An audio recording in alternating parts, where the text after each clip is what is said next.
a Venezuela. Nosotros vamos a analizar todos estos asuntos y mucho más de la mano de los mejores expertos. Hoy tenemos a Adrián Celaya, presidente de EK Group. ¿Qué tal?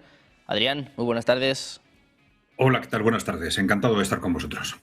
Tenemos también a Emiliano García Coso, profesor de ICADE, de Derecho Internacional y Relaciones Internacionales. ¿Qué tal, Emiliano? Muy buenas Muy buenas tardes. tardes, Sergio y compañía. Y por último presentamos a Cristian Lamesa, analista internacional. ¿Qué tal, Cristian? Muy buenas tardes. Buenas tardes, encantado de estar una vez más con vos y con los compañeros. Bueno, pues un día con muchos temas, con muchos asuntos que tratar, que analizar. Enseguida, si os parece, miramos estas tensiones que se reabren en Oriente Medio, también por la visita de Netanyahu a Trump, donde el primer ministro israelí quiere luz verde para volver a atacar en Irán, en un momento en el que hay que mirar también a estas negociaciones por Ucrania, este fin de semana, con negociaciones por parte de la delegación ucraniana, también la delegación rusa con Kirill Dmitriev, y hoy con una noticia importante, Cristian, y es este atentado que se ha vivido en Moscú. Te quiero preguntar por esto, ¿cómo puede afectar a las negociaciones? Si no me equivoco, es el tercer general de alto rango que ha sido asesinado este año. Sí, y en un atentado terrorista, porque esto hay que decirlo, no es un general que muere en una operación militar en el frente. Esto es un atentado con bomba en su vehículo en Moscú. Y los otros casos, había uno que habían puesto un scooter eléctrico en la puerta del edificio que explotó cuando salía. Este es el estilo que tienen los servicios ucranianos. Hay que recordar cómo asesinaron a Daria Dugin, a la hija del filósofo Alexander Dugin. Y yo creo que no es casual que suceda ahora, porque a ver, se están dando negociaciones, se están dando estas charlas de paz auspiciadas por Donald Trump, y obviamente las acciones militares en el frente no se frenan. Recuerdo la guerra de Vietnam, se estaba negociando en París y los bombardeos continuaban. O sea, eso es casi lógico para ir mostrando fuerza en las negociaciones. Pero es muy distinto a un atentado terrorista. Esto no es algo que escapa a las reglas de la guerra. Y yo creo que obviamente es realizado con la doble intención. Una, del acto terrorista en sí, y otra, enrarecer el clima de estas negociaciones, intentar boicotearlas, sabotearlas. Sabemos que Zelensky no está por la labor de la paz, sino más bien todo lo contrario, al igual que sus patrocinadores, esas élites europeas guerreristas. Entonces, realmente es lamentable, porque muy por el contrario, más allá de conseguir algún resultado positivo, yo creo que cada vez estamos más cerca de que la determinación rusa termine conduciendo a tomar los otros oblasts que aún no ha tomado Rusia y que le quitarían la salida al Mar Negro a Ucrania, y yo creo que estas acciones van a terminar conduciendo a eso, a que se profundice aún más la pérdida por parte de Ucrania.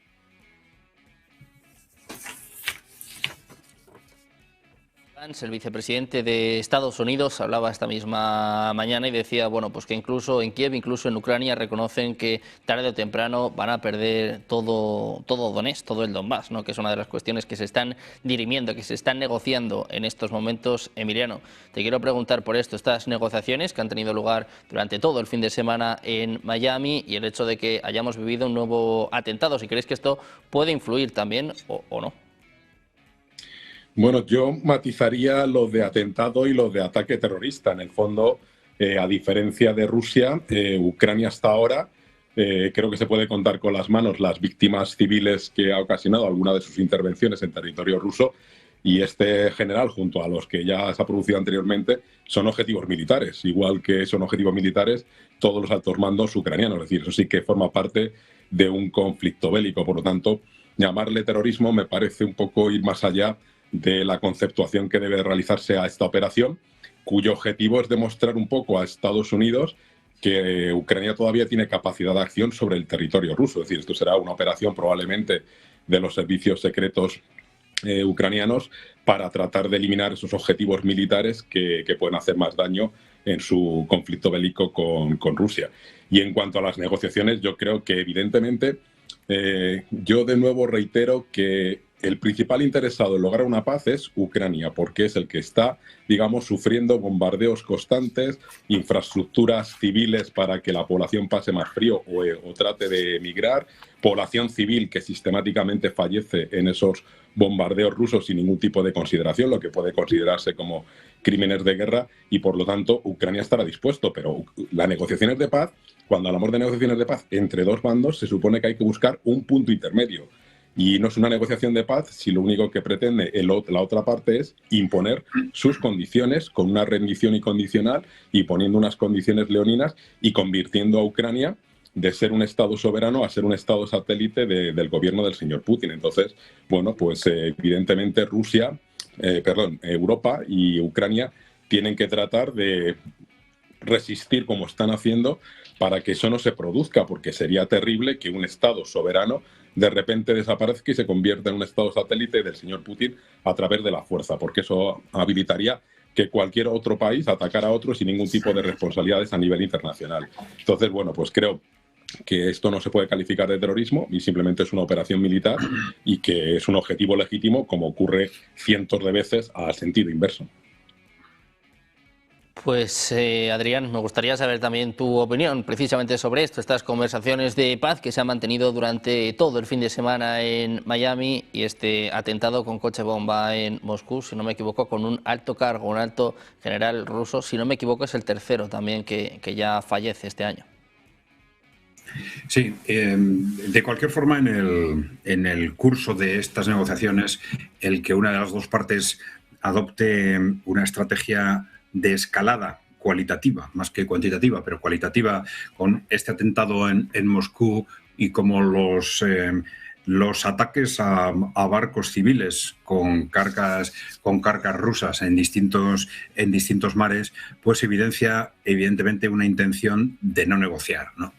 Una intención de no negociar que desde luego tiene muy poco que ver con los intereses de Ucrania. Efectivamente, Ucrania debería ser el primer interesado en llegar a un acuerdo cuanto antes. Y esto es algo no nuevo, sino que ya lo hemos visto, bueno, podríamos decir que desde el 2014, de alguna forma. Es decir, Ucrania es, como país, el último que debería haber estado interesado en ponerse al servicio de la OTAN para rearmarse contra un país contra el que en principio no debería haber tenido, digamos, problemas como los que ha tenido y que aparentemente los ha ido buscando en interés de terceros, ¿no? Pero ya cuando entramos en el conflicto a partir del año 2022, enseguida lo vimos ya en la propia negociación de Estambul. Ucrania estaba realmente interesado en firmar ese acuerdo, ese borrador al que habían negociado Rusia y Ucrania, pero fue de alguna forma la Unión Europea o Occidente a través de Johnson el que le dijo a Ucrania que no firmara y que continuaran y que ellos iban a tener el apoyo occidental, el apoyo de la OTAN hasta el final, ¿no? Bueno, pues a partir de ese momento, sobre todo desde el 2023, en el que ya se ve claro que Rusia va a ganar la guerra, pues es el momento en el que Ucrania era el primer interesado en llegar a un acuerdo cuanto antes. Y esto no se ha producido porque las decisiones, ni las del gobierno ucraniano ni las de la Unión Europea, se toman en interés de Ucrania. Ucrania está siendo un peón, como desde el principio era un peón para someter, provocar e intentar someter a Rusia, y ahora sigue siendo un peón de esa misma estrategia, con la variante de que ahora, viendo cómo Rusia claramente pues, va a ganar la guerra, el objetivo es retrasar esa victoria todo lo posible. No en interés de Ucrania en absoluto, porque el miedo que tienen estas élites occidentales tiene muy poco que ver con los intereses de Ucrania, ni siquiera con los ciudadanos europeos. Tiene que ver con los intereses ideológicos, políticos del establishment europeo, que están aterrorizados ante la propia debilidad de la situación de Europa Occidental, con un modelo económico que lleva décadas sin funcionar, con una crisis social, cultural, económica creciente, frente a un modelo emergente que funciona y cuyo avance pues, es en sí mismo una amenaza estratégica para esas élites corporativas que controlan Estados Unidos y Europa. Este es el contexto que hace que para estos élites o para este establishment occidental la victoria rusa en Ucrania sea inaceptable, sea para ellos algo así como el fin del mundo, y están dispuestos, pues han estado estos años a luchar en Ucrania hasta el final, hasta el último ucraniano, y parece que, por ahora por lo menos, están dispuestos a que después del último ucraniano, pues luchar para defender sus intereses hasta el último europeo, ¿no? Pero yo creo que este es el contexto que explica y hasta ahora esa falta de voluntad de negociar, cuando el primer interesado, ya digo, debería ser la propia Ucrania en llegar a un acuerdo, sabiendo que la falta de acuerdo significa que 6 meses después pues la necesidad de cesión de territorios pues va a ser cada vez mayor, la forma en que van a llegar o el peso con el que vayan a llegar a las negociaciones va a ser cada vez más débil, en una situación que ya es de comienzo del colapso del ejército ucraniano, del ejército y de las estructuras civiles y políticas, ¿no? No tiene ningún sentido desde el punto de vista de los intereses de los ciudadanos ucranianos adoptar esa posición tan extrema y esa reticencia a negociar, pero lamentablemente no son esos los intereses que se están defendiendo ni por parte del gobierno de Ucrania ni por parte de los países belicistas de Europa Occidental, ¿no? Bueno, pues un momento de tensión para las élites occidentales con este atentado, con este nuevo ataque que hemos vivido hoy en Moscú, y también con declaraciones por parte del viceministro de Asuntos Exteriores, Sergei Ryabkov. Ha dicho que Rusia está dispuesta a comprometerse a firmar en un papel que no va a atacar nunca ni a la Unión Europea ni a la OTAN. Hemos visto al presidente ruso, Vladimir Putin, bueno, pues aludiendo mucho a este tema en las últimas semanas, diciendo pues que es absurdo, que es una locura, pero es la primera vez que Rusia da este paso, que se compromete a firmarlo en un papel. ¿Cómo de importante es esto, Cristian? Sobre todo para este discurso que estamos escuchando por parte de líderes europeos, de los jefes de los ejércitos. Claro, se desmontaría un poco esta tesis, ¿no? Yo creo que es importantísimo, es un gesto que a mí particularmente no me sorprende por parte del Kremlin, porque en ningún momento ha mostrado a ver, ¿cuál sería el interés de Rusia de invadir Europa o de atacar Europa? Europa no tiene nada que pueda ofrecerle a Rusia que le pueda interesar. Rusia es el país más grande del mundo, prácticamente el doble del tamaño del segundo. Necesita población, no necesita territorio. Lo que sí necesita también es que sea respetado y considerado como una potencia de primer orden, y que Occidente desista de esa política que estableció a partir de, durante la Guerra Fría y especialmente después de la desaparición de la Unión Soviética, esa política de seguir hostigando a Rusia, de no entender que Rusia podía ser un socio, un amigo confiable, como sí lo demostró de forma seria a partir de la llegada de Vladimir Putin a la presidencia, porque el interregno de los 90 no podemos considerarlo, porque ahí Boris Yeltsin prácticamente que puso todo a disposición de Occidente de parte de Rusia. Y al contrario de esto, Putin siempre mostró que podía ser un amigo, un aliado de Occidente, incluso contando hecho histórico, ¿no? Como durante la época soviética en una oportunidad, y él mismo ya como Federación Rusa había ofrecido el ingreso a la Organización Atlántica para desescalar esa situación de tensión, y había sido desestimado este pedido de parte del Kremlin de integrarse a la OTAN. Yo insisto, Rusia yo creo que quiere desarrollarse y vivir en paz y en buena relación con sus vecinos. Ahora, cuando los vecinos o esta organización hostil que abiertamente hablan de desmembrar al país, algo que ningún ruso va a admitir ni a tolerar, es como que hablen de desmembrar a su madre prácticamente, y los que conocemos la mentalidad rusa lo entendemos esto. Pudimos escuchar hace pocos días a Kaja Kallas, si no me equivoco, hablando de lo bueno que sería justamente esto, desmembrar a Rusia, porque serían países más pequeños, como mejor se los podría manejar mejor seguramente según su criterio. Bueno, esto es inadmisible para los rusos. Entonces, los que deberían también comprometerse a no atacar más y no hostigar más a Rusia son justamente estos guerreristas, ¿no? Estos globalistas que no entienden este nuevo orden multipolar y no entienden la convivencia entre los países y el respeto mutuo. Así que bueno, yo creo que Rusia, para cerrar, no tendría ningún inconveniente en comprometerse a esto, y como lo ha hecho históricamente, a respetarlo, porque no solo comprometerse a algo, sino también respetarlo, y hasta el que sea más crítico de Rusia tiene que admitir que si hay algo que tiene Moscú es que respeta los acuerdos a rajatablas. No así los europeos, ya lo vimos con Merkel y con Hollande, burlándose de los acuerdos de Minsk, de los cuales eran garantes. Así que yo creo que, bueno, esto también lo ofreció Putin, un acuerdo de seguridad mutuamente y jurídicamente vinculante en diciembre de 2021 para evitar esta situación que se está viviendo en Ucrania, lo cual fue desestimado justamente por estos occidentales globalistas. Así que, sinceramente, no me sorprende. Creo que es sincera las palabras de Putin, pero me temo que por lo menos de parte de Europa esto va a caer en saco roto.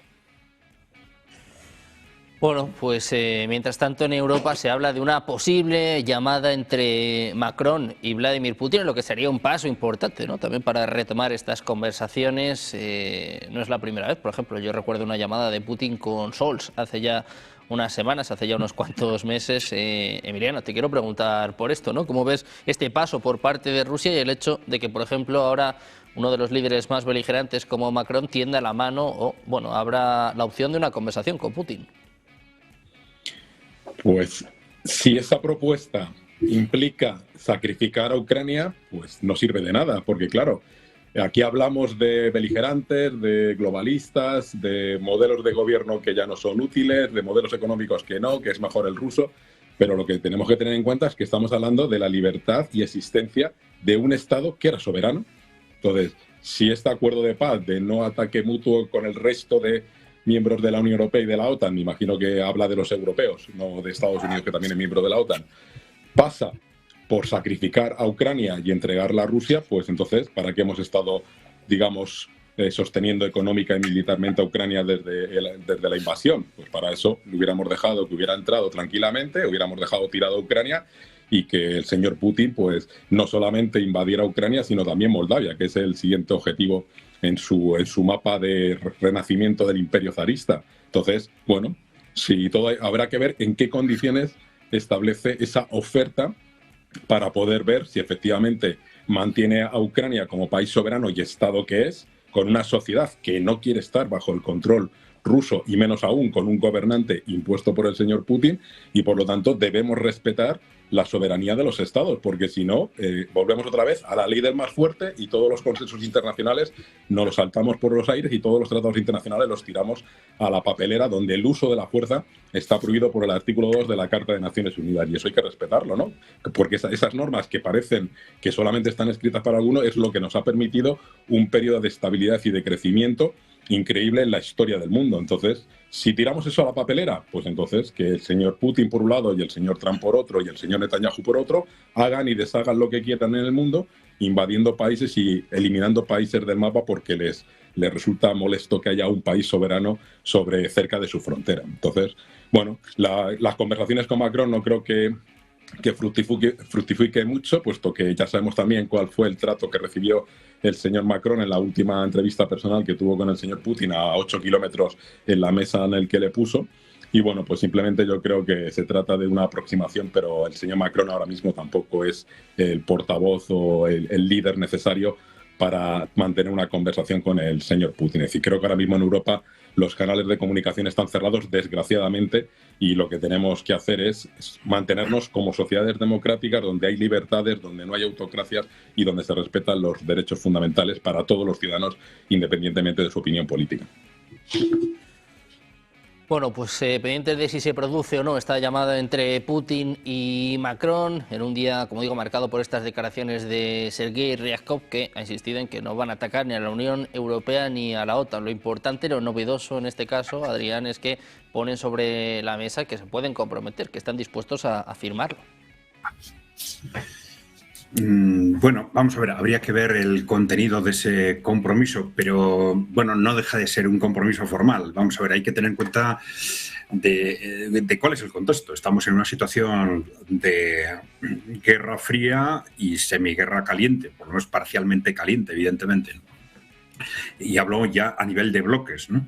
Entonces, en un contexto incluso de riesgo de guerra mundial, pues la verdad es que la firma de un papel vale como la firma de un papel, no más, ¿no? Es decir, es perfectamente razonable que desde la otra parte se piense, sí, pero si al final esto estalla, pues la firma de un papel no va a valer nada, ¿no? Pero, claro, hay que contemplarlo como un gesto de imagen, pues intentando contrarrestar de alguna forma lo que es también una estrategia de mera imagen de esas potencias occidentales que de vez en cuando, para justificar esa absurda estrategia de rearme, esas estrategias belicistas, pues aluden a que Rusia estaría supuestamente deseando invadir Europa occidental, ¿no? Bueno, esto es absurdo en sí mismo. Como ha dicho Cristian, no tiene ningún sentido ni ningún atractivo lógico para Rusia, nada semejante, y a niveles, yo creo que políticos, militares, tal, nadie se lo toma en serio, más que como ese pretexto para justificar ante las poblaciones pues estos disparatados incrementos en los presupuestos de militares, etcétera, ¿no? Lo que esto esconde es, nosotros esto lo hemos repetido, es un miedo no a esa supuesta invasión rusa, tiene un miedo a ese modelo emergente, es decir, a ese modelo emergente que está liderado por Rusia y por China y cuya influencia se va a disparar en Europa a partir de la victoria rusa en Ucrania, evidentemente. Entonces, un modelo que funciona mejor y fuera de un contexto de guerra se va a imponer por sí mismo, ¿no? Es algo que las poblaciones europeas, primero a niveles técnicos, a niveles de personas de referencia y tal, pues se va extendiendo cada vez más. Es decir, hay un modelo que funciona, otro modelo que no funciona, y que, entre otras cosas, nos está llevando a Europa a un absoluto desastre, ¿no? Sí es cierto que ese modelo, otros también, pero bueno, ese modelo funcionó muy bien en las décadas de posguerra, pero a partir de los años 80 sencillamente no ha funcionado. Se ha hundido los ratios de productividad, la productividad se ha estancado, el incremento de los niveles de vida se ha estancado, los salarios se han estancado en un contexto además de hundimiento demográfico casi premeditadamente creado para mantener artificialmente la economía, con una estrategia de sobreendeudamiento constante también para mantener artificialmente viva la economía, etcétera, ¿no? Es decir, es un modelo que nos está llevando al desastre. Entonces, tenemos que ser capaces de analizar la situación objetivamente para poder aprender de otros modelos lo que es mejor y lo que es peor. Claro, el argumento de que nosotros somos democráticos y los otros no lo son, que es un argumento inventado en los últimos años. Hace 10 años nadie cuestionaba que ni India, ni Brasil, ni Rusia eran democráticos. De pronto estalla el conflicto, nos inventamos la palabreja autocráticos y empezamos a llamar a esos sistemas que simplemente son un sistema distinto, empezamos a llamarles autocráticos y luego 2 años después pues vamos acelerando y la consigna es decir que no son democráticos. Bueno, es desde luego algo bastante discutible. Tendríamos que analizar aspectos concretos de la vida social y política en cada uno de los entornos para debatir en qué medida nuestro sistema es más o menos democrático que los otros. Pero de cualquier forma, aunque fuese así, esto no sería un argumento para rechazar sin más un modelo que es indudable que funciona mejor. Es decir, tendríamos que tener la capacidad de aprender. Eso no quiere decir copiar, eso no quiere decir que tengamos que repetir en Europa Occidental todo lo que hace Rusia o todo lo que hace China, ¿no? Tenemos que ser capaces de tener una mínima perspectiva autocrítica, es decir, si nuestro modelo nos está llevando al desfiladero, nos está llevando al agujero, pues vamos a ver qué es lo que tiene ese otro modelo que está funcionando, ¿no? Y evidentemente esto no quiere decir copiar lo que no nos guste, quiere decir aprender lo que otros están haciendo bien. Y lo fundamental son dos cosas, es bastante sencillo, ¿no? Es esa posición de los gobiernos por encima de las grandes corporaciones, ¿no? Que es lo que permite a los gobiernos de los países emergentes, con uno u otro sistema, con una u otra ideología, pero les permite, no garantiza, pero les permite trabajar para sus ciudadanos, ¿no? Es algo que es imposible en Europa Occidental, porque tenemos gobiernos absolutamente coartados por intereses de grupos, por intereses corporativos, y que al final son incapaces ni siquiera de poner encima de la mesa cuáles son los problemas fundamentales y de hacerles frentes, ¿no? Bueno, esta es la discrepancia entre estos dos modelos, es una cuestión, y la diferencia de eficiencia es tan clara que el establishment europeo sabe que van a ser barridos. En una situación de estabilidad van a ser barridos. Y este fue también el punto de partida fundamental para acelerar el cerco y acoso contra Rusia ya desde principios de siglo, y es la razón fundamental para intentar evitar a toda costa la estabilización en Ucrania y la estabilización en la relación con Rusia. Es decir, no se trata de llegar a un acuerdo, se trata de que cualquier acuerdo que evite que Rusia aparezca como derrotada y que, por lo tanto, garantice de alguna forma el hundimiento de Rusia, es un riesgo político para el establishment europeo, ¿no? Y esto es lo que les está llevando a posturas absolutamente extremas y radicales en la negociación o en la resistencia a la negociación en este proceso, ¿no?